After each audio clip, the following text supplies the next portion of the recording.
guys, this is Ashley back with another video. Before we get into the video, like, comment, and subscribe to the channel. So let's start off with Nicki Minaj, because Nicki Minaj teased another documentary trailer, and she said it was coming soon, okay? Whatever that means, because, you know, she said that before. Now, what I did notice is we did not see that little clip of her talking about Meek Mill in this trailer, because if you guys remember in 2018, she posted a clip of her kind of discussing her being in a abusive relationship. And then I was the first to tell y'all that Meek Mills has sent Nicki a cease and desist, allegedly, saying that if you discuss me, you're going to have to cough up $700K. Okay? So let me know how you guys feel about that. Do you feel like she will discuss the Meek Mill situation, or do you feel like she would just, you know, talk about other things so she don't have to cough up a coin? I feel like, you know, Meek Mill's struggling out here in these streets. You know, he already got dropped. I mean, he parted ways with Roc Nation. His career's on Floppiana. Nobody's checking for her musically. She might as well blast him, I say, and just pay the $700K, and she can write it off like charity. He probably needs that money so that he can, you know, make child support payments. So, you know, I think that it would be smart for her to include it. We need to put all these abusers on blast, including Meek Mill. We can't just talk about, you know, Chris Brown, the colorist. We can't just talk about, you know, Trey Songz. We need to talk about Meek. Okay, talk about how he's abusive. We need to discuss that, because she already put it out there. So you might as well finish it up. You can't just, you know, put that out there and not really disclose exactly what happened. With that being said, though, am I completely excited about this documentary? I'm be honest with you, I'm not. And the reason why is because I've seen Nicki do this 2 to 3 times before, where she will tease the documentary and then we won't really hear anything about it. And if you notice, she didn't even say what platform it was going to be on. You know, she didn't mention HBO Max. HBO Max did not post it. She didn't give us a date. She just says sooner than you think. That could be any time, according to Nicki's time, you know, because Nicki is late all the time. And that's really no shade, because I love Nicki, but, you know, the girl is always late. Okay. So sooner than you think doesn't mean soon to me. It means that it could be a couple months. It could be next year. We don't know. And then on top of that, I just feel like if it's not completely set in stone, don't talk about it, because you did this in 2020. Okay. She did this in 2020 when she was talking about how it was going to be on HBO Max. Obviously, it may not be on HBO Max because they didn't even post it. They didn't even comment about it. The best documentary I've ever seen by an artist was Kanye West's documentary. And I don't know if Nicki Minaj could live up to that.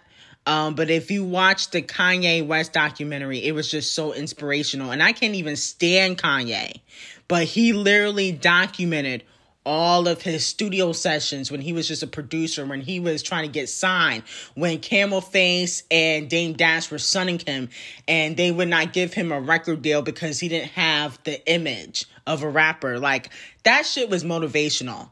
And I'm hoping that Nicki Minaj's documentary is similar to that. I don't think she has that much footage of her trying to get signed. I think she might have little clips and stuff like that, but I don't think, you know, she has the whole process of her getting signed and stuff like that. I don't think she has, you know, the footage of her in the studio with Camel Face and Kanye doing Monster. I don't think she has that footage.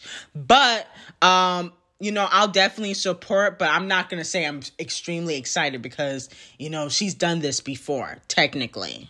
Moving on to Camel Face's wife, Beyonce, and KELIS, because KELIS is upset at Beyonce because she was sampled on Beyonce's album and she did not really know about it, okay? She said on Instagram, "My mind is blown too because the level of disrespect and utter ignorance of all three parties involved is astounding. I heard about this the same way everyone else did. Nothing is ever as it seems. Some of these people in the business have no soul or integrity, and they have everyone fooled. Well, I don't feel bad for KELIS. KELIS doesn't own her masters, and that's why she did not know. And I don't feel bad that she doesn't own her masters. You signed a sucky deal with Pharrell, and he finished you. And most artists sign sucky deals. So if you don't own your masters, Beyonce does not have to clear shit with you.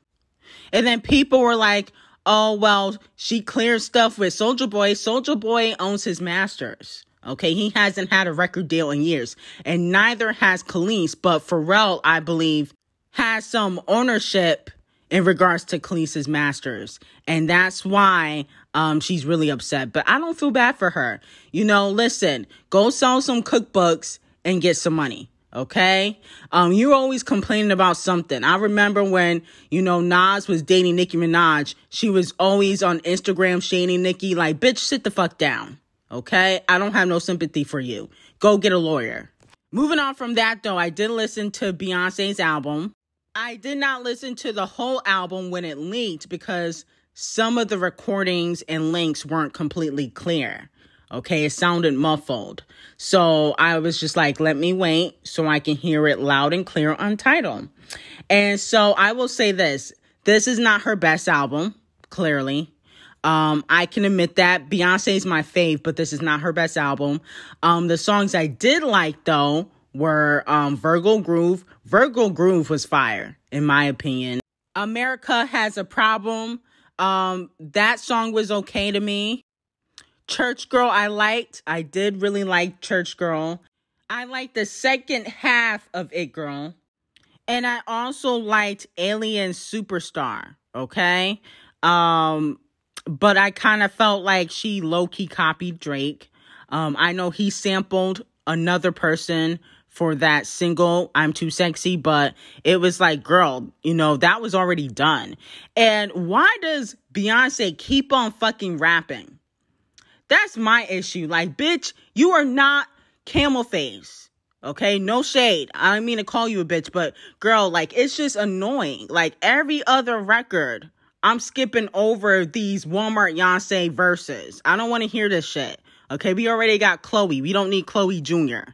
So, with this being said, maybe Nicki was talking about Beyonce because this doesn't make any sense. Why is she rapping all of a sudden like this? Now, she usually do rap in like 1 or 2 songs, but it was like every song she was rapping. Like, girl, sit down. You are not Beyonce Minaj. And I just felt like this album wasn't that great. I love Beyonce, but, you know, this album was low-key kind of trash. Not completely trash, but it was like not the best album at all. I think she should have listened to me yesterday and scrapped it. I don't think it was worth putting it out. I know people are going to say, oh, well, this album's the best. It's the album of the year. No, it's not. You know, the album of the year obviously will be Nicki Minaj. These other hoes can't do it. And I had really high hopes for Beyonce. Like, I gave her a break when it came to Break Your Soul. I didn't even go hard on her, and I could have. But I was like, you know what? I understand what she's trying to do. She's trying to get a pop hit. But these songs are just kind of like mediocre, okay? I could compare this album to The Yawn by The Weeknd. That's what it reminds me of. Like a bunch of bullshit singles on an album. That's what it was giving. I would rate this album a 5 out of 10. I hate to give it that low of a score, but I wasn't really impressed. I'm being honest with you. And I low-key think that Beyonce wasn't impressed either. That's why there's no music video. Where's the Break Your Soul music video? Where's the other music videos? So I don't think Beyonce is completely satisfied either. Moving on to Calvin Harris, Tanaje, and Off the Cheat, and Normani, obviously. The song was okay. I feel like, you know, everybody's trying to get a pop hit. Off the Cheat ruined the song for me. It was like, that man should not be singing even with autotune. It sounded terrible. He should have just left Normani and Tanaje on the record. But it kind of sounds like something he's done before. I don't know what it is about Calvin Harris, but I'm starting to think that he has little to no diversity. But the song was just mid. Moving on to Megan Thee Stallion and Lil' Kim. Lil' Kim confirms my tea about the Lil' Kim and Megan Thee Stallion collaboration. She liked a tweet basically saying that her and Megan got a collaboration on the way. Let me know how you guys feel about that. Do you guys feel like it's going to go top 5, top 10, top 20? Or do you guys believe that it's going to flop? I kind of feel like if it's done correctly, if it gets radio play, it could be a successful single. Now, it may not go top 10 because we know that Lil' Kim don't have steam like that. But I definitely feel like it can go top 40. You know, top 40, top 50 with the music video and some radio play. But if Megan Thee Stallion can't even chart high with Future, what makes you think she can chart high with Lil' Kim? But I'm happy that she's collaborating with Lil' Kim because she kind of was taking Lil' Kim and Queen Latifah's sound a little bit. So I'm glad that she is paying homage and collaborating with Lil' Kim. Hopefully she collaborates with Queen Latifah. I would like to see that happen. And maybe, you know, next year they can perform at the BET Awards together. You know, that would be a good look. So anyway, like, comment, and subscribe to the channel and have an amazing day.